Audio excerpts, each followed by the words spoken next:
Hello everyone, welcome back to my channel, Future is Now. This is my 23rd edition of the live streaming and I'm pretty excited about this episode because I feel like for the past half a year, I really tried to dive into the concept of taste. And as I'm developing the short film, the short videos, long videos, live streaming, I'm literally obsessed with this topic and I know there are so many people talk about it, but I cannot distract myself with everybody's or other people's voice because everyone have their own perspective and subjective perspective on the term taste. But for me, because I keep going my own way, I feel like I'm discovering something new and it actually helps my own self-discovery.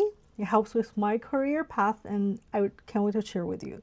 Also, if you're new here, my name is Paris. I've been working with art and technology, how technology changed the way we create things. We made a lot of activations, events, and we worked with a lot of artists. I still work with a lot of creative people, artists, and then I always see the struggles of how they wanted to always pop up on social media to create their own personal brand. I also have a lot of friends or clients or people who are struggling to get their own voice out there, especially because of AI. We have to figure out a way to live with AI. We also have to figure out a way to take advantage of the existence of AI because apparently we cannot get away from it and you will keep developing. If you want me to say the time, like how AI existing, what time periods right now, I think it's really like the 1990s when internet just started, when people still have some controversial point of view about how internet gonna go, what's gonna happen in the future. People are still experimenting on things with AI, but nobody knows what's gonna really happen in the future. While at the same time, a lot of big giants company, people, a lot of rich people already started throwing so much money into this industry, so it is not going anywhere. As an individual who value creativity and business owner who are also struggling to balance the money and the creativity, we have to come together we have to come together and figure out a way how to take advantage of this ongoing technology that one day probably will take so much job that is already existing, but doesn't mean it's not going to have new job coming up. So anyway, that's like a big topic. Every single live streaming, I collect things and I wanted to show there's a pattern over the years, over the past couple months, the 23 of them. Also every day I actually make myself this taste journal. I'm just developing right now, just started. So I created for myself. I want to see what the things I care about, my observation, my question, and then the connection that I'm trying to find little pieces that connect to each other. And over the years, if I can do this for myself for a couple of months, I want to share what the results that make me feel growing, make me find my more particular personal branding and personal development. So yeah, I'll share that with you. But at this moment, this is the Notion page I always share on my YouTube video. So if you're interested, please go take a look. And then please, I'm really happy to have a chat here because at this moment it's really about discussions. Open up your mind and open up what's in your head. What have you been struggling about? What do you feel excited about with its crazy world, right? I can't stop thinking recently about how our world's evolving with the media. So 1950 to 2005, we got TV networks, newspapers, publishers, museum curators or art museum curators, magazine editors. So people get so much information from those media source information. So when we trying to learn something, we can buy books, we can read magazines. When we want to be trendy, we read magazines, and then that's how we get source of information. And because of social media, we start to get information from Google when we search, Facebook, YouTube, Instagram, TikTok, algorithm curation. So instead of human curate things, instead of big media curating things, we start to get all the information that from social media. Now everyone know, and it seems like a lot of people even want to get out of this social media loop. But my opinion is, yes, somehow we do have to figure out a way how to get ourselves out from the loop that once you click one thing, you get like 10,000 of other things, because algorithm, like we all know how we're sold things. But then also the other day I was thinking, when my friends share something really interesting or tasteful, let's say, and I find, oh, that's really cool, I want to share something like that, and I start to notice myself performing a taste. So do I really love what my friend is sharing, or do I think it is cool to share something like that and I want to show that I like that too? I call that's something before social media we cannot feel. We can gather with a group of people sharing what kind of magazine I read and what kind of things I like.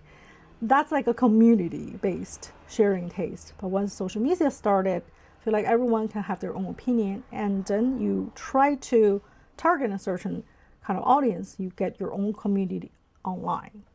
But the thing is, through my own experience, if I get one video get semi-viral, say I talk about food, for example, there's one video of mine on my channel, I talk about food and gets viral. It's really hard for me to get out from that, because I wanted to start sharing more things about food, because that's where most of my audience are. So you need to figure out how to find the core things that you like when you create things, so either content or art or things that make you feel that you can express yourself in a certain way, and then stick with it. But that expression or the things you create is not necessarily performing. You cannot just performing, because then you will start to lose passion of it. Over time, you start to lose why I create this thing. And then that's a tricky thing that we have to balance. From 2025, last year, when AI started to emerge, we don't know what's going to happen. So I predict, so AI will be a big part of how we perceive things or consume things. And then there will be a branch of people, like people who start to actually making human connections, human curations, and communities, small communities, and have certain trusted experts who understand what is going on in this world. And then taste networks. I predict there will be taste networks that will explain what it is, and that's my prediction, because I think that's what I'm going for it. Even though at this moment my algorithm is not pushing well with this kind of topic that I'm talking about, but I believe it's really, really important, because once people start to realize what we're being pushed to do, to be sold on things, it will crave a genuine, very honest opinion about what we really like. Also, what we really like, that actually hidden message about yourself, about your potential creative genius behind, and also the things that you're really supposed to do in this world. Maybe in your mind it's like, I never can create anything because I'm not talented enough.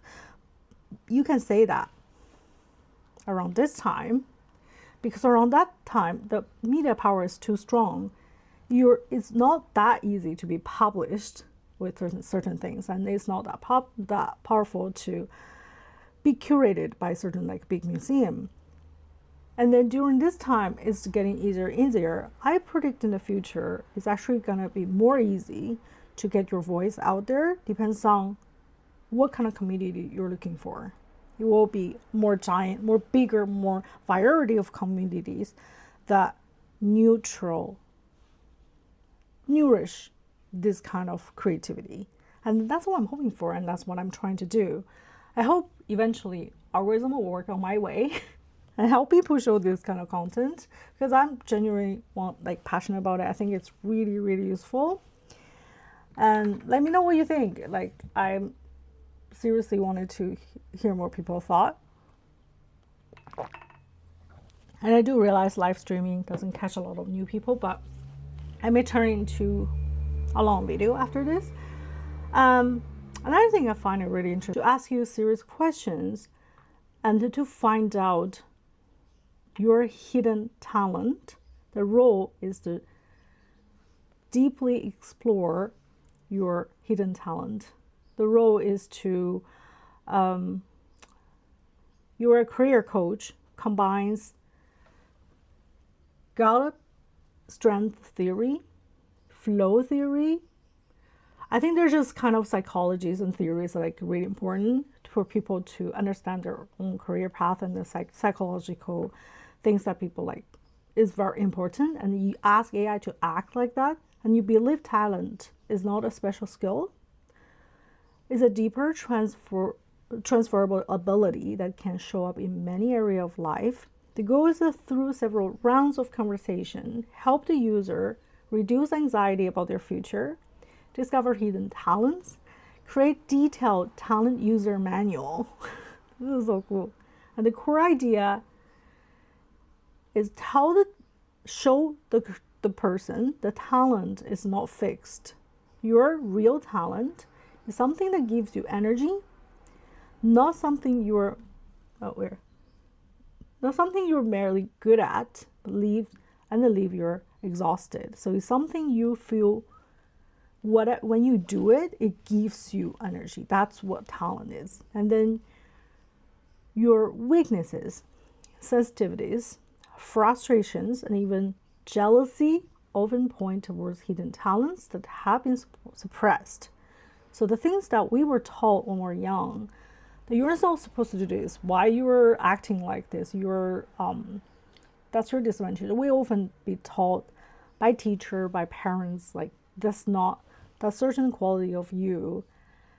It's basically preventing you become the person who you are. And you have to fix yourself in a certain way inside a box. That if you become like this, and then you can be successful one day. But because of AI, because of technology, I think that's changing as well. Also, according to a lot of psychological books and all this, your hidden talent can be triggered because of your weaknesses or sensitivities. You're being sensitive, you're being dramatic, or frustrations, the things you don't like about yourself. It could be one thing that guides you towards your success. And there's also conversation rules. Ask only one question at a time, use their answers, and reflect briefly. Ask the next question. Don't rush to conclusion. Keep asking why. How did that feel? Can you give a specific example? And then they also have the 4 key questions. If you have time, please go through it. Try it by yourself. I did try, and I find it's pretty accurate. I'm not sure it's because I've been talking with ChatGPT for such a long time. Probably ChatGPT already know me very well. So, and then ChatGPT also knows what I want to hear. So in the prompt, I also write, forget about all the conversation I have with you. Pretend I'm the new user. You don't know anything about me except all these questions I answer, and give me the answer. So I find the answer more neutral than the first one I get from ChatGPT. It says, you appear to be a creative, reflective, and people-oriented individual who gains energy from self-expression, meaningful conversations, and creative projects. So my natural tendencies are reflection, observation, human connection, creativity expression, and aesthetic sensitivity, which, yes. My potential strength is storytelling, communication, relationship building, creativity, observation, emotional intelligence, and aesthetic awareness. My potential growth area is patience with repetitive tasks, which I said I'm not good at. The ideal environment, you're likely to thrive in environments that combine creativity, collaboration, learning and meaningful human interactions rather than highly repetitive or isolated work, which I also agree. Again, please try it and then see what your result is. I still find it questionable. That's why I want to eventually create a small community of people sharing results like this and discuss with each other. I think that would be a really interesting community to kind of question each other about what AI tells us. Also, through human interaction, we can also see what's the real answer, or if there's anything about yourself that you couldn't discover, or if there's any hidden talent or hidden potentials about your taste, about things that you learn. If you can gather a group of people, share the result like this, I think you can trigger a lot of creative, expressive. Can I say passion? It's more of the eager that you want to create. I think a lot of time for me is like I have to put myself into this position. Like sometimes I really don't want to create video. I really don't want. I can just work with client and forget about all these videos I want to make, or forget about what it takes and why do I want to track down all the little things I observe. Because for me, that's really important process, and I can see progress maybe once in 2 months. I can see tiny bit progress, but when I look back, I feel like the progress is bigger than I thought. You just have to show up. Same with making any kind of creative work. Sometimes you don't think you can get any result. My videos sometimes get 20 views, 30 views. My some of my work that I posted don't really get many, interactions. But at the same time, I don't really care because I think if maybe perhaps I am doing something I'm passionate about, so it gives me energy anyway. So if everyone is working on the things that give them energy instead of draining themselves, so because you find your hidden talent, your creativity, like the way that you want to express yourself, that expression could be dance, could be anything, could be writing music, collaborate with AI, writing music, could be using certain technology to make a virtual reality world. That could be your hidden talent. You just don't know because you're afraid of learning, spend so much time learning certain things. Like that's for me is also one of the things. I don't have a lot of patience when it comes to detailed work. So I try to avoid the detailed work. I try to enlarge the strength, whatever I like, and try to make that become my main activity. Then over the time, I can see the progress. And as long as I'm still passionate and I like what I do, then things will start to evolve on its own.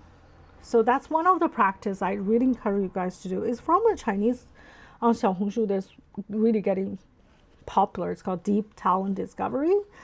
I will have the link on the Notion, so please go find it yourself and try to practice, have fun.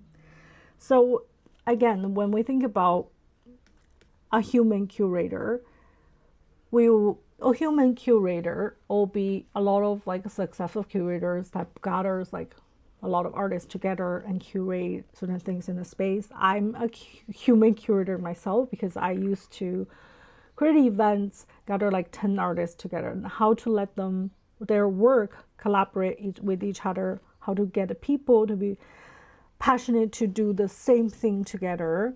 And what is interesting, what we will ask questions like what's interesting, what's challenging, what should people see even if they don't immediately like it, what is the connection, what get people asking questions, generally like feel interested about what they see. But the algorithm instead will ask what will keep this person engaged and what are they most likely to click next. You know, sometimes do you think you even have a choice? Maybe we do, but still, I'm so not afraid, more like I'm so cautious about what I can click next, because I know once I click that, I'll get like tons of them, the same thing.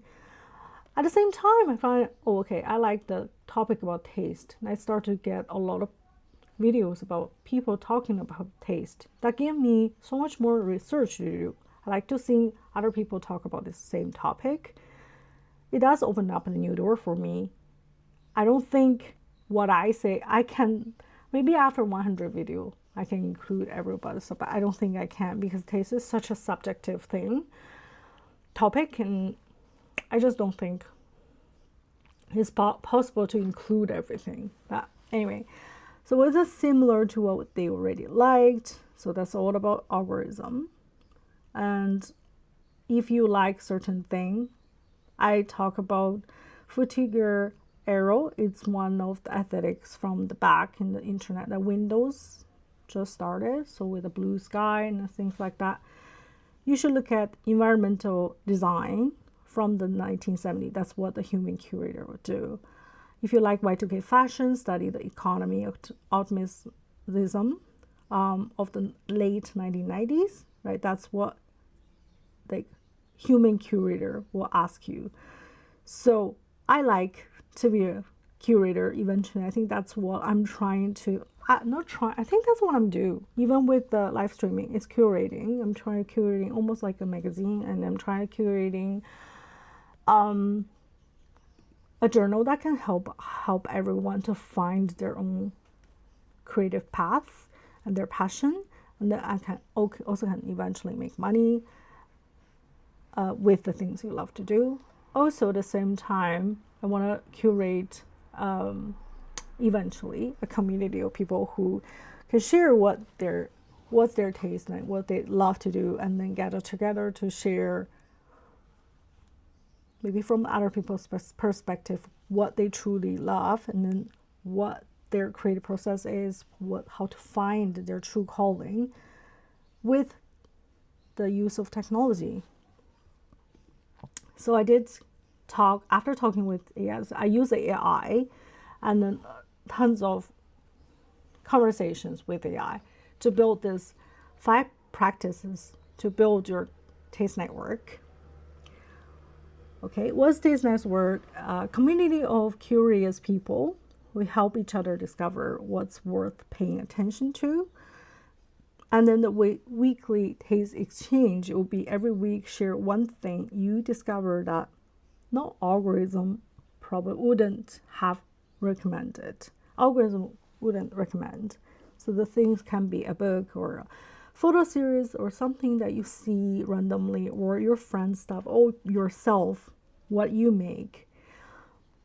A website that you obsess with, a cafe you go to. So that's all the things you notice, and you start to develop the really like this thing, and you can share with each other. But that taste is like from people telling each other instead of, and then you can also talk about, you find this information or you collect this certain thing.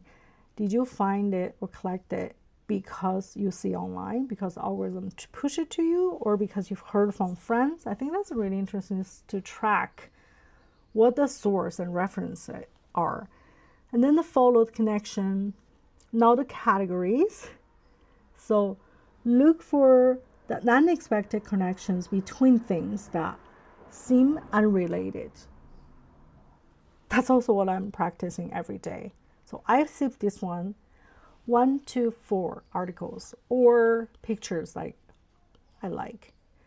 And I'm trying to find connections without asking AI at this moment, but more like figuring out why I'm triggered, or why I saved this thing, why I like it. Is there any connections between something I saved to my brain, maybe some questions I've been asking myself, or some frustrations that I couldn't solve. Sometimes I can find, weirdly, I can find answer based on what I saved. But you just have to give some mental power for it. It just cannot just skip. It really takes time to train your brain, almost like a brain muscle that you can like notice things, and that's what the one skill I think is really important. Borrow someone's eye. Once a month, choose someone whose taste you respect. Spend a week consuming only what they recommend. I will totally do that once in a while, because through someone that you like, you respect their taste. Maybe it's an artist that you really like. Maybe it's the vlogger that you like. And then kind of like borrow their eyes to live a week or so to figure out what their taste is, and analyzing and borrow some of the things that you find it fascinating, or you want to dive deep into the things they explore. Sometimes I'll find a book or artist that one creator like and introduce, and I'm trying to figure out why do I like this creator as well. What's the connection between me and then the creator I respect, and how can I borrow that perspective and keep going. And the next one will be the taste journal, which is what I'm trying developing right now. I'm on day 6. After 30 days, I will do a review with everyone. It not necessarily means I will have a certain result, but I think it's a really interesting experience for me to try, and I will share that with everyone. Build the first taste night. Ask one powerful question and listen to each other. Real community, real connection starts with meaningful sharing. So one day I will start our membership here, and then I will have once a week or once a month, I'm not sure yet, a community where people gather together and talk about what they've been working on, what they share, what they saved. There's certain things like with a journal and share with each other, and then talk about the things they find it frustrated, or the things that they can, because you know how algorithm always seems like to make our world get smaller. How do I get our world bigger? Is to find people who like different things. We don't have to always find people who like same thing. The tricky part is because of algorithm, I may attract certain people who have similar taste. So I'm not sure what this is gonna end, but again, it's gonna be interesting. Human needs to develop taste, judgment, curiosity, value, system learning. Not to compete with AI, but to tell AI where we want to go. We need to figure out a way to let the world know where we want to go, especially as creative people. We don't want to be pushed more into. Recently, I just find out Substack. I like Substack because people share their genuine feeling and notes and writings that are so real, but they now start to monetize. So a lot of I think Balenciaga or some kind of brands are starting to pay creator. It's such a dilemma because they start to pay the creator on the Substack. It's a great thing, but then you also push in a certain way. It's about algorithm again. So I start to see how on Substack I start to get pushed to certain articles. Oh my god! Once I started like fashion, I start to see all the fashion articles. But I went one period of time when Substack just started, so I'm getting excited. Maybe I should drink water. I wasn't seeing all those similar posts, but because now it's getting popular, I cannot see variety of things anymore. They're just all the same, like the similar format, sometimes similar photo. So I don't know where it will be a platform that I can see variety of things of. Maybe I'm not interested in this person, but because of this person shared something I don't know, I start to like what this person's taste. And then that not going to push everyone start to talk about the same thing anymore. I think that's just what I'm hoping one day. That's why I really want to build a community of people who like different things and share that and talk about why they like it and what they want to create based on that. And then once we all get together, talk about because you're curious about one thing, but I'm curious about other thing. But if we share that curiosity together, then our world can expand. And at the same time, we're not going to get pushed with same content all the time. It's just like I want to build a system to not against algorithm, but take advantage of it, technology, AI, algorithm, everything, but then still come back to ourselves and figure out how can we shine in the new age when we have seems like zero power? Our power is getting less and less. That's for sure. I always think so, because the reality is the bigger company are having more money, and then they develop AI. They can pay AI, ChatGPT, to sell us things, and then because what about the individual voice? What about the artists who wanna just sharing their own perspective that we're so far away from what's popular? Even though there's no more viral things, it's hard to have viral, like everyone like the same thing, because we're pushed into different groups. I don't know what's going to happen. I wanted to hear what your thoughts are, but I will, no matter what, continue talking about this on this channel. Maybe you're not going to push me. I know on my channel, most of the video that's going really well before is about avatar tracking, because people want to learn how to track your avatar. And then I started about AI and fashion because I was genuinely interested in AI fashion. I feel like AI fashion is fashion tech is going somewhere. So I'm so excited to try the tools. I know that makes money because that really pays a lot of money. I do have good money source from that, but at the same time, I don't want to stay with that lane because I don't know what tech fashion is going at this moment. I was working on a project last week, and I was working with one person to discuss, like, track old tech fashion software apps that we're not seeing. We don't know what's going to happen in even 2 years, where this is going, because not really a lot of people using it to actually purchase fashion. It is really cool to have a body wearing clothes, like try on. When I checked Taobao the other day, Chinese website, we all know Taobao. You can do live, if you see it closed, it will say try on, and you upload a photo, you can try any clothes you want to buy, which is really helpful. It did make me purchase one clothes. I will see how it look, how the picture looks good. So I want to see if it actually, when I receive it, it looks good. So virtual try on has become pretty much mainstream.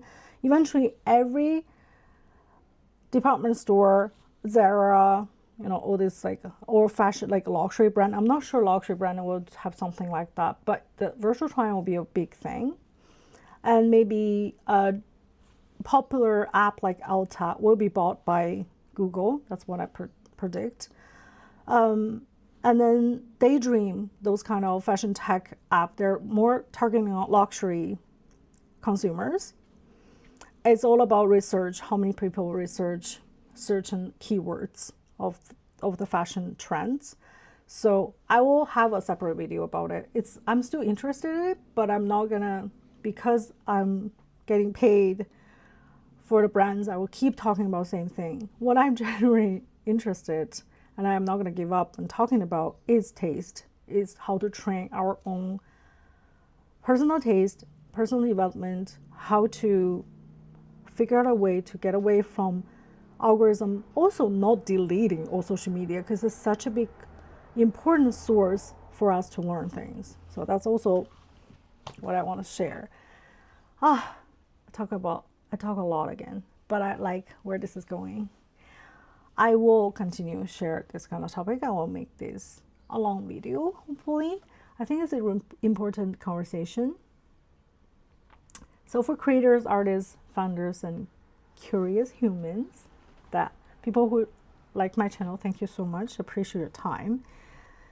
It's important to learn together, understand our own taste, and develop a unique point of view that is not influenced by certain thing. Communicate the perspective clearly and express it clearly with our own skill.